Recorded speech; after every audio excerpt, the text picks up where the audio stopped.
reached out to organizations locally that are doing this work so that people can have resources in their local communities, and that was very helpful. Another thing is just making sure that people knew how far it may be for them to be able to access services.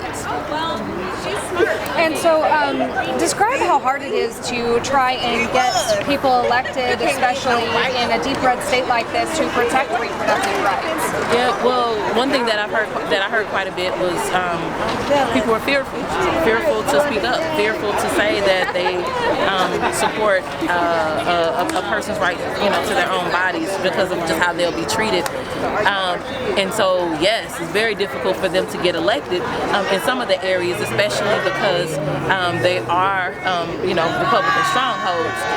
But the way that we get around that in many cases is we have to ignite a base of people, many of whom that don't vote, that would be new voters or non-voters. And so that's what we were there to do as well. It was voter registration, making sure that people knew, some of the problem that we encountered was misinformation, and so attacking the misinformation, making sure that people understand that abortion care is health care, because one thing that I said to people was, you don't go for that type of a procedure at the gas station, you go to a medical clinic because it's a medical procedure. It is a procedure, and it's a procedure that saves lives. And the more we talked about that, it helped to ease not only some of the people, but even the candidates to have a way to be able to speak to people at the doors. Can you talk a little bit about your experience? You mentioned having 2 abortions here today. You mentioned in a PBS interview last week about how you felt that you were forced into your second one. When people walk into that clinic and feel that they're forced, what is your message to them as you are advocating for a pro-choice Missouri and to have access to those kind of healthcare options? Yeah, so I speak openly about the 2 abortions that I had. That second one, it did feel, it was forced, even though I walked in and I had made the decision to have the abortion. But once I was on the table to have the procedure start, I changed my mind. I changed my mind just because I wasn't ready yet.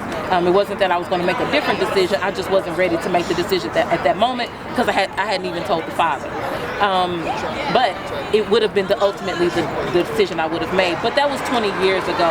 There has been a lot of work from those organizations and those clinics to make sure that they're dealing with the issue of medical discrimination.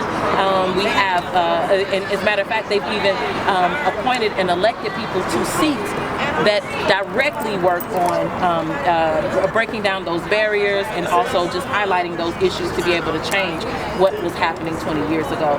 And so now I stand with those organizations and those groups. I go into those clinics and meet with people. I've met with those doctors, those providers as well, and we work together very closely.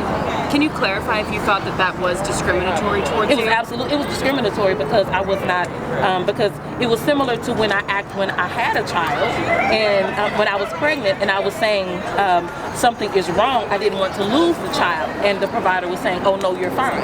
It was the same thing. It was not listening to, which we know happens in healthcare, not listening to a black woman's pain or a black woman's voice. One more question, guys. Do you think all of this effort to bring in voters, to educate voters, is really going to make a difference this November? Absolutely, absolutely.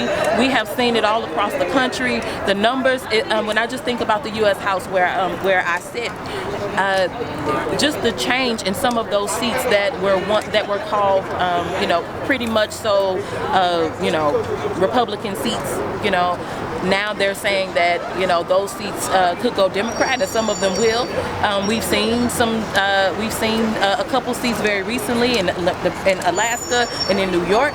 Those seats went Democrat, and a lot of it was fueled by people saying, I don't support the overturning of Roe v. Wade, and so we're seeing that. We're seeing people show up. We can even look at the numbers in Texas. Hundreds of thousands of people have registered to vote because they want to make sure that their voices are heard, to say that they don't support the overturning of Roe v. Wade. And the thing is this, it's not a Republican or Democrat or libertarian group. That is not the issue.